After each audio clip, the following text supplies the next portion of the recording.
I'm not even going to write down, there's other things in there and so forth and so forth. Can all of these be broken down? Okay. Have you broken it down for yourselves? From your own individual perspective, where do you stand on adaptability? What does it mean? The reason I circled mindset as a group, in this group, Tactical Response, SOE, Camden Mafia, and all that. I hate to say it, but I'll say it. I'm not part of any group, of any organization, of any collective. I'm me. It feels good to be part of the group. I was a group of Russian guys doing special things. I was a group of that. Left it all. I'm only in one group. My woman there, my kids. I'm only part of that group. Okay? All of you are my friends. Okay? Some of you I can call brothers. Okay? Here's the danger of group.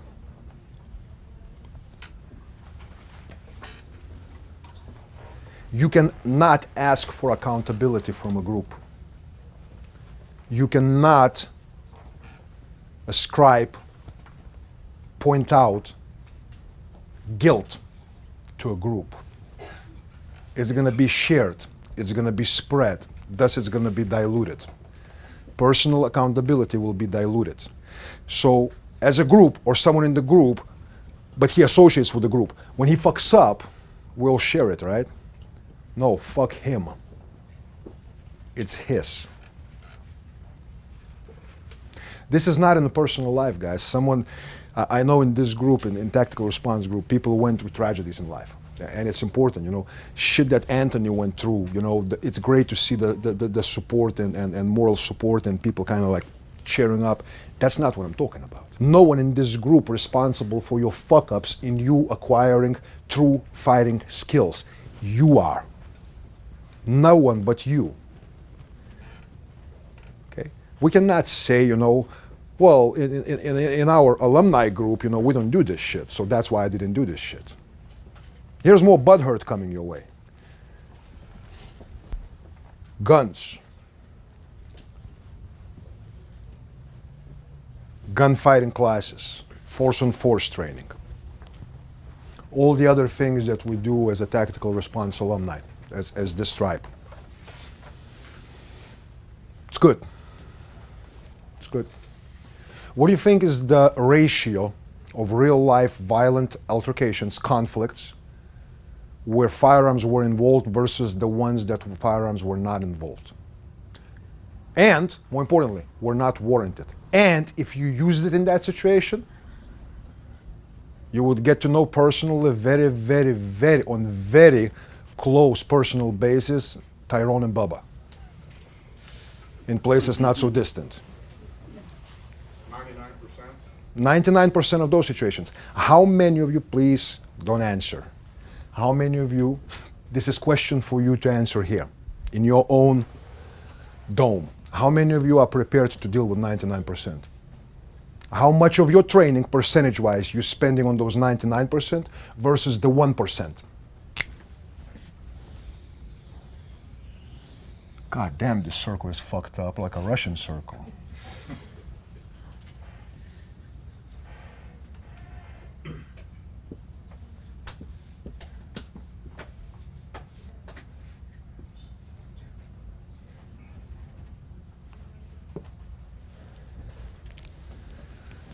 This is the breakdown in life of violence in general and stuff that involves or warrants involvement of pew-pew machines, the smoke wagons, all the shit that we do. How much time, percentage-wise, you spend on this and on this in your training? Somebody can give me a collective answer for us as a group?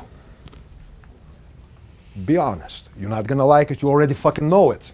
I don't need to tell you. Mostly we spend more time on what? On guns. It's actually inverted, right? We probably spend 99% of our training on 1% of probable conflict you're gonna face in real life. What would you say to your son if he was preparing for life like that? He's spending 99% of his effort, time, resources preparing for 1% possible what's going to happen in life. Would you say he's fucking delusional? I fucking would. It would hurt to say it to your loved one, right? That's why we don't say it to each other. We love each other. Right? So I'm just gonna leave these two for you to kind of keep it in your head and maybe, maybe, just maybe, someday to think about it and maybe, just maybe, someday to address it. More people started working out. More people started getting physically into fitness and all that stuff. Right? And why do we say we do that? Harder to kill. Harder to kill.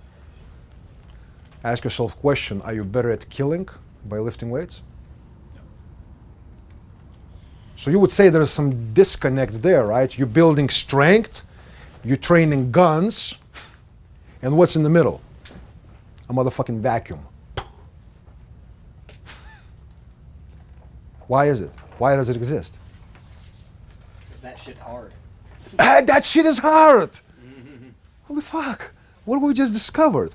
It's the shit that is hard that's gonna hurt our ego. Everyone here, male and female, everyone here is alpha. Unequivocally, alpha personalities. You know what alphas hate? Being bad at stuff. Second best at anything. We don't like that shit, right? But how do we foster that shit? We stick with what we're good at to maintain that feel-good shit where you tap yourself on the shoulder and go like, damn, I'm good at guns, right? God damn, that 550 squat felt good, okay? And then over 0-calorie bear, you tell your friends how many reps you did, right? Right? We do that. Guys, this is uncomfortable look, introverted look into who we are. Okay? And why I talk about this in this group is exception in this fucking world of people that train that is ready to hear this. So now the question is arising. If we understand all that, how do we change that? What needs to happen to change that? We have to be able to put our egos aside. Was that? We have to be able to put our egos aside. Putting ego aside. Well, that's a fucking big one there, Crystal. It's not That's a big one for both boys and girls. Okay, when people say females don't have ego, boys, look around at girls that are sitting with us, right? Tell me they don't have ego. They wouldn't be here if they didn't. It's a good kind of ego. It's all right. The question is, does the ego controls you or you control it? What were you going to say, sir? So if you break down violence, the 95% violence, the 99% violence, just like we did the shooter gunfighter, which I'd be like a -1, like not on the chart yet, possibly. Break those down and start wearing at those. So you fill up the rest of that chart. Yes. I mean, There's a lot of it. There's a lifetime plus worth of things to not only explore, but to even find out that they exist. So the first thing you have to do is be honest with yourself. And Yes, do self-reflection. Self-reflection is your first step. Now, whom do you going to self-reflect? Self-reflection. You think it's going to be Jaeger or me or Tim or Jay or anyone else or Chris Costa or Pat Mack coming in and sitting down with you for 5 days and evaluating inner you. So wait a second. You have to be honest with yourself, like brutally honest to tell yourself how fucked up you are? Who does that? People who want to get better. Okay? How bad do you want it? Step outside of your comfort zone. There's another one. Step outside of your comfort zone. Humans are not. I wouldn't go that they were not designed. Humans have been corrupted over years of life, becoming more comfortable, more accommodating, and entitlement becoming a fucking right. I don't need to ask. Jaeger will tell me what I do wrong. You don't ask. I think even in the Holy Book somewhere it's written, ask and you shall receive. Or knock and it will be answered, or something along those lines? If you don't, why do you think it's my responsibility to come to you and look, dude, it's really important to you. Let me fucking tell you something. If it's not important to you, who the fuck am I to tell you that it's important to you? It's none of my business. Okay? Don't rely on coaches, guides, instructors, although they are your friends. You can't. What you have to rely on is on the best teachers you will ever have in your life. Mistakes you fucking make. Yours. If you do ask someone, you have to be willing to accept their. Yeah, if you ask a question, you better be willing to accept the reaming that an answer may entail. Self-diagnostics are not easy. Self-diagnostics are not easy because you have to, within yourself, to develop almost like this separate personality of totally unbiased, impossible to buy with any amount of money or sweet words judge that will judge you on every aspect of what the fuck you do. Okay. How do we develop that judge? Because here's the thing, guys and gals. We have a disease, and disease is we are not honest enough about our actual competency and capabilities. Okay. If we don't admit that, no one and nothing can heal you. If you don't want to admit that, I'm at peace with that. I'm cool. I'm all right. I know how bad my disease is. It's up to you to find out yours. I'm not your personal doctor. I do violence. That's all I do. Okay, so how do we develop that judge? Practice. Practice. The more time you spend looking at yourself and actually doing something about it, the better at it you'll get at finding your own flaws. Anthony, you mind me asking, in your MMA days, what was your favorite stand-up game, ground game? Favorite or what came most natural to me? What came most natural to me was my ground game. Your ground game. Okay. From your observation of other people starting in MMA, would they work mostly and enjoy and make an effort to go into what they were good at and they felt is their domain? Or they would go in something where they're getting their teeth knocked out and bloodied up more often? A lot of guys I train with like to continue with their strengths. Guys that were actual fighters wanted to improve where they were weak on. So me, because ground comes naturally to me, I like to stand up and be punched in the face. That's where diagnostics happen. That's where you diagnose who the fuck really are you. Not in your good game, not in your strength domain. You don't diagnose shit. You're actually building up your ego with the walls of, it's gonna be unbreakable. It's gonna become unbreakable. And when you cannot break your own ego, someone else will, but it's not gonna be in a friendly competition. So what process that we all know, what process do we use to do self-evaluation? And it's actually parallel to what we use in violence and or in training. What is the process?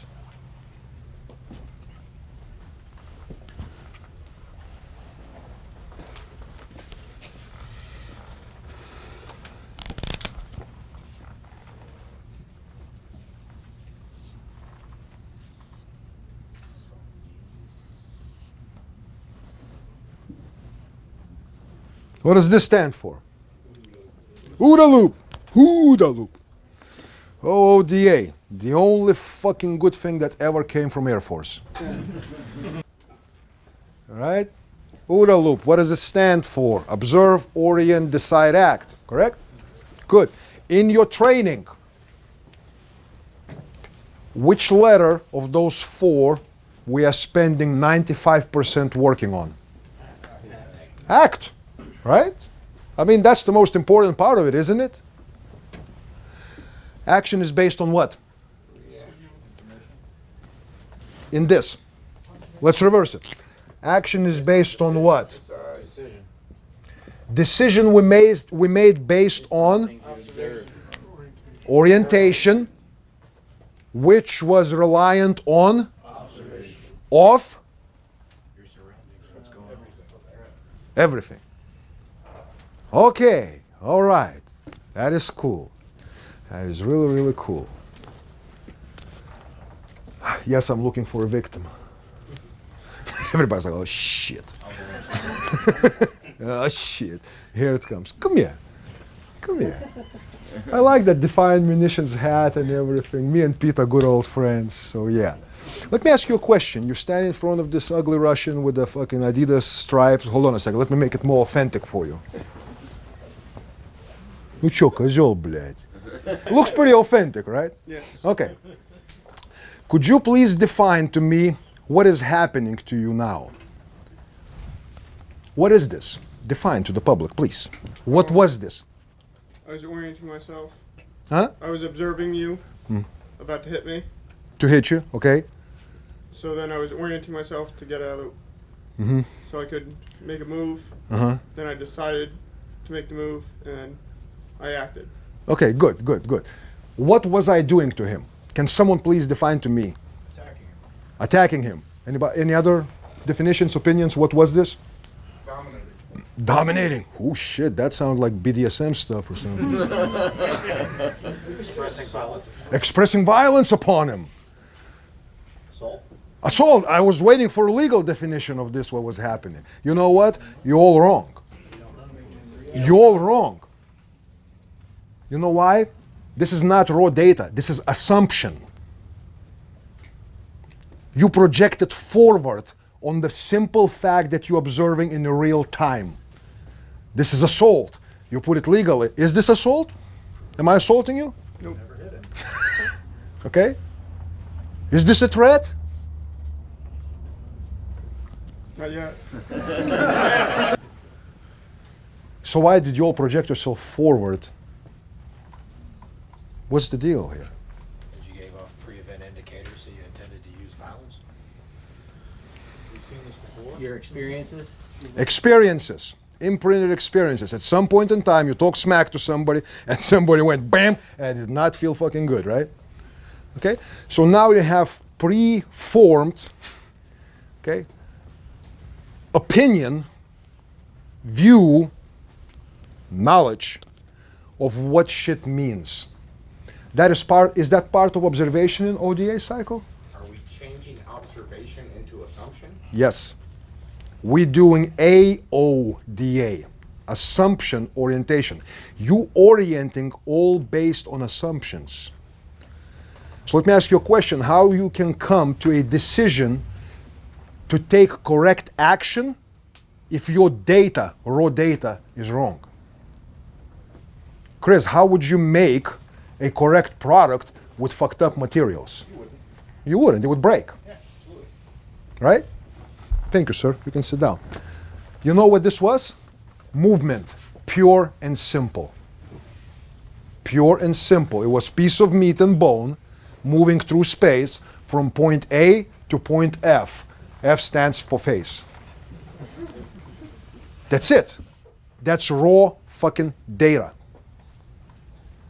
If you acted on that, would you say you would act differently if this was movement or a punch? Yeah. Yeah. When the punch is incoming, especially it's unexpected, most of our reactions are what? You know, some kind of duck cover or whatnot. Does that duck cover do anything to me as an attacker? Okay, so where are you in your ODA loop now in comparison to mine?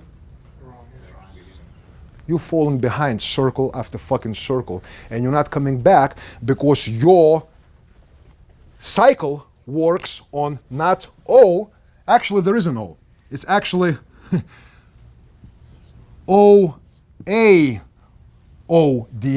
Oh shit, assumption, orientation, decision, action. So how is your action going to look in relationship to what actually is in front of you and what is happening? Is it going to reflect the reality in real time? Absolutely not. You guys thinking that this is, I'm giving you this thing about this is how you fight. No, this is how you self-examine yourself. That's the fight you are in order for you to learn what you want versus what you need to train. Thanks for watching. Sonny Puzikas with Forward Training Concepts. Subscribe, follow, share.